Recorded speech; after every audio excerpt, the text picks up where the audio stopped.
The Honda Civic, an automotive institution. The car in which Honda finally got it right, and has been leading the small car pack for over 4 decades.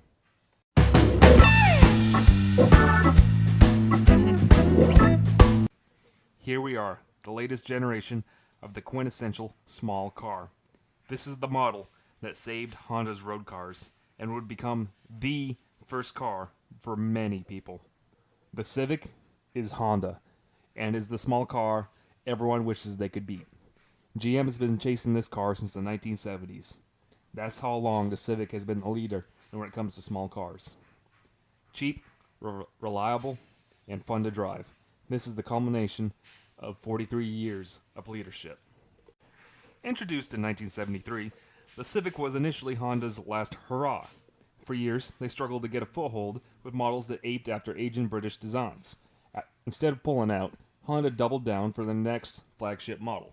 They needed to create waves, not coast in its wake. While the previous N600 looked eerily similar to the famous Mini, the Civic was decidedly ahead of the curve with its own design.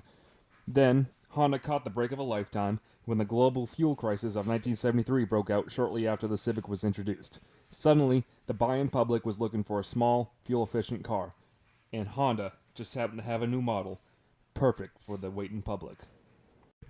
The Civic was a smashing success, and ever since has continuously evolved with the times. This is a 2016 Honda Civic LX, and an example of the current 10th generation. After the surprisingly lukewarm reception of the 9th generation, mostly due to its similarities with the 8th, Honda once again stepped up and quickly went to work with the 10th.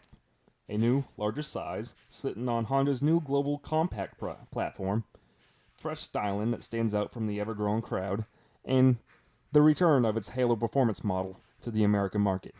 Once again, the Civic is making a statement to the rest of the compact crowd.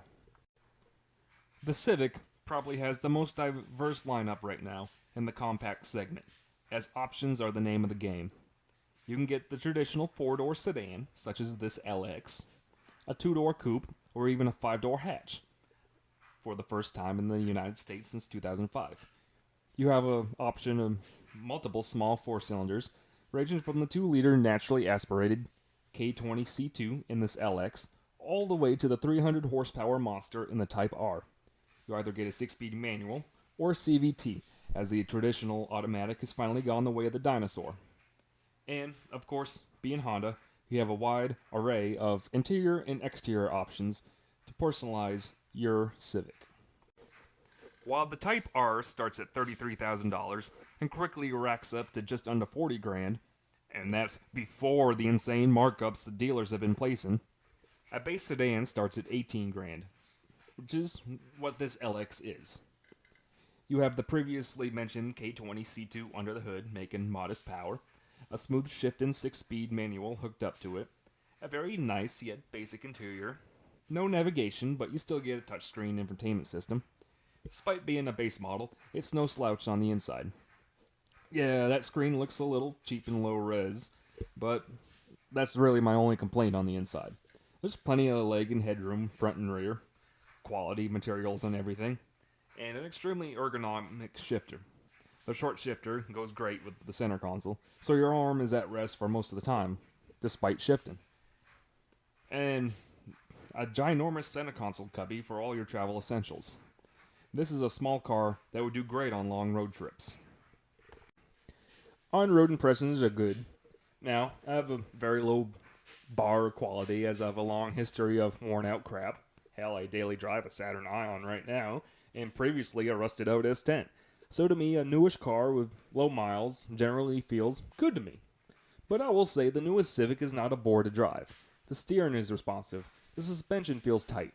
It doesn't beat you up over rough roads. The K20 C2 moves the base Civic respectively well. A lot better than the aging Ecotec in my Saturn. And once again, that short shifter feels great. This is a car I see a teenager falling in love with the Honda brand over and over. Unlike that beat up RSX in the previous episode, I actually felt something driving this little Honda. A spark of excitement. A taste for more. And I get it. I get the Honda love now. Honda has built a leader in its segment once again. I've been in newer Hyundais and Mazdas and Fords and Chevys, but this Civic, I feel, truly sits above all of them. Honda knew they played it too safe with the 9th generation, and they knew that was a very General Motors-like move. They had to shake the shrubs with this one, because the competition in the compact segment is at an all-time high. Everyone is building a good small car now, and those who falter have fallen out of that segment.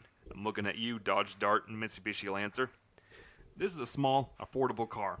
The Civic is proof that an entry-level car doesn't have to be miserable, and you can have a good time at the bottom of the lineup. Once again, thanks to everyone that has helped out, and a special thanks to Sebastian of Concord, North Carolina, for allowing me to drive your Civic.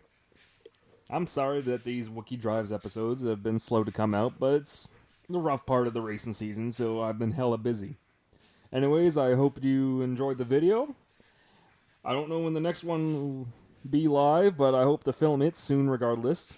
Be sure to like the video and subscribe to the channel for more automotive tomfoolery, and now my rants on racing. Also, be sure to give the Facebook page a like for any updates on the channel. And that's all I got today. Be sure to have a good one.